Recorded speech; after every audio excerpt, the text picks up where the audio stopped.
The Big Island is a beautiful and powerful place. Active volcano, tropical jungle, waterfalls, towering mountains, and beautiful beaches. It's really easy to fall in love with the Big Island. But you might want to learn about these pros and cons first before you move here. Missing out on this could mean a big surprise when you actually move here. So let's get right into it. 5 pros and cons about living in Kailua-Kona, Hawaii in 2024. So number 1 is weather. There's a ton of black lava rock, and therefore it's really hot. It's attracting the sun. So if you live right by lava rock, if you live, for example, in Waikoloa, it's going to be a very hot area. So the pro of living on the Big Island is that we have 8 of the 13 subclimates, which means you have a huge variety in climates and types of areas where you live, what the landscape's going to look like, the temperature profiles, all that good stuff. So you have a huge variety that you can choose from. The west side typically is the dry side. The east side typically is the wet side. So you just have to find out which one you like. There's also typically a colder temperature if you're living at a higher elevation than if you live right by sea level. The con of the weather is that anywhere you go, it's going to be at some point hot and humid. It doesn't matter where it is. There will be a time in the year where it's going to be or feel like it's hot and humid. In some areas on the east side, it is super wet and rainy all day long, and it can be hours and hours at a time. So just make sure that you're checking into the weather wherever you're moving. The second thing that is worth mentioning is the cost of living. It's an island, so everything is imported, so just keep that in mind as well. The pro is that you're getting educated right now. You're watching videos, you're reading articles, you're talking to professionals such as myself, and you're planning smart. So you are making budgets, you're thinking about it and whether or not you can afford moving here. The pro about living here is that the property taxes are super low compared to the mainland. And that's why so many people actually purchase properties here that they don't live into. They're typically empty because it's a good way to park your money with a very low cost per year and a really great appreciation over time. So that's something to keep in mind. A lot of people, in order to keep costs down, hit up all the farmers market. They're part of a CSA, and so they get local produce delivered to their home and they go pick it up. The con of living in Hawaii is that, of course, it's really expensive. The average home in Kona is around $1.3 million. All labor-related services such as landscaping, pool, cleaning services, anything like that is going to be way more expensive because we just don't have the labor and a lot of competition for those type of services. Utilities are typically more expensive, but again, it really depends on the type of property that you're purchasing. If you have a property that has solar, then you don't have to worry about high electricity costs. If you have a property that's connected to county water or you have your own catchment tank, then water is really not that expensive. But if you're looking at a property that has private water, then you might want to get educated on that. I've seen bills upwards of $1,800 a month, all the way down to $500 a month for private water. So definitely look into that, but that can really vary.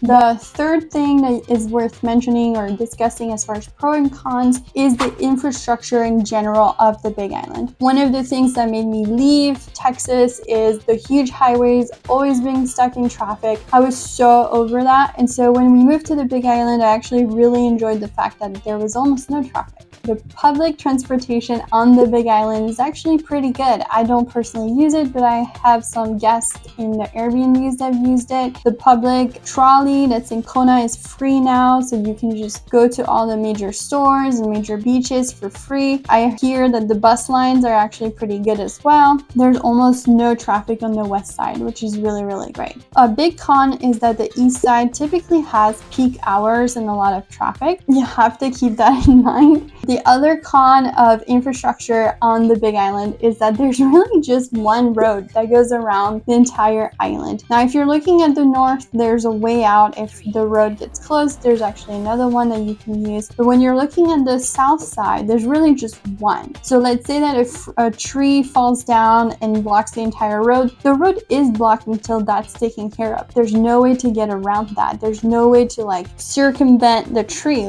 You're stuck. You turn around and you gotta go back. So that's something to keep in mind. Another thing that's worth mentioning that could be a pro and con point is the island culture. The local island culture is very different from anything that you're used to, mainly because it's important to remember that to locals, Hawaii is not America, it's Polynesia. And so they see it as something different than maybe some people with a different mindset, coming here, look at that. So the pro of living in Hawaii is that for the most part, the Hawaiian culture is very, very welcoming. I've never had any issues with racism or anything of that nature. Almost everybody that I've met has been extremely friendly. I haven't even had the period that, others have mentioned where people are nonchalant, very rude, that kind of stuff. I've had one instance, but I even think then it wasn't true racism. It was more like they're unhappy people. I don't know. That's how I look at it. Locals are very hospitable in general. They make a genuine effort to get to know you. And so if you reciprocate that or you initiate that, you will be met with the exact same type of energy. I'm a true believer that if you come in closed off and you're very rude and inconsiderate of their culture, then you will definitely receive a lot of backlash and definitely a lot of attitude. So just keep that in mind. Whatever energy you put out there is the energy that you're going to receive. It could be pretty tough living here if you make some statements that are very strong. The fifth point that I want to make and talk about as far as pros and cons of living here that we should address is safety and security. Now, I am a realtor, therefore I have to abide by equal housing opportunities. Therefore, I cannot tell you which neighborhoods are safe, which ones are not. What I do encourage you to do is to look at the crime reports. I'm allowed to share with you resources as far as figuring out crime. So I would go on the crime report websites that show you the different neighborhoods, the type of crime that you're getting. Now, the good thing to know is that major violent crimes, such as like murder, armed robberies, and that kind of stuff, are very far and few in between. And there's many, many neighborhoods that have neighborhood watch, that have security 24/7, or they're gated, things like that. I wouldn't say it's because they're scared that people are gonna come in. It's just because they like their privacy. Also, a lot of homes in higher price points are typically sitting empty. Therefore, they feel better about having security there or guard 24/7. Now, the pro of living on this island is that if somebody commits a serious crime, they have nowhere to go. It's an island. It's like they can't fly through the airport because their face and picture is all over. So it's pretty difficult to commit like a big crime and get away with it on this island.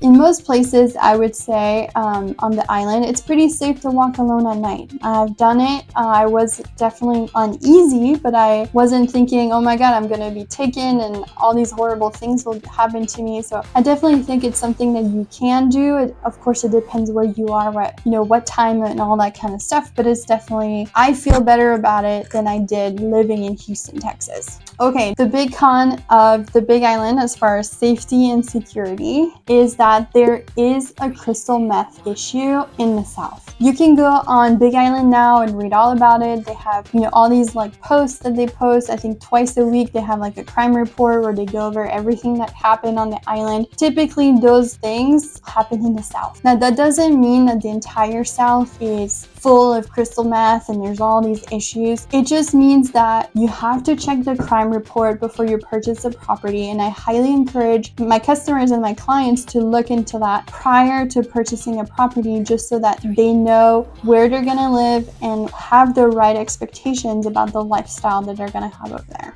So I hope this video is helpful. If you have any questions about the Big Island, living here, and you want to chat about your relocation, book a call. That's the best way to do it. There is a link in the description to book a call with me where we can go over your needs and all that kind of stuff. If you go to my channel, there's way more that you can learn about the Big Island, or watch videos about real estate that's available around the whole island. So don't forget to subscribe, and I'll see you on the next video. Aloha!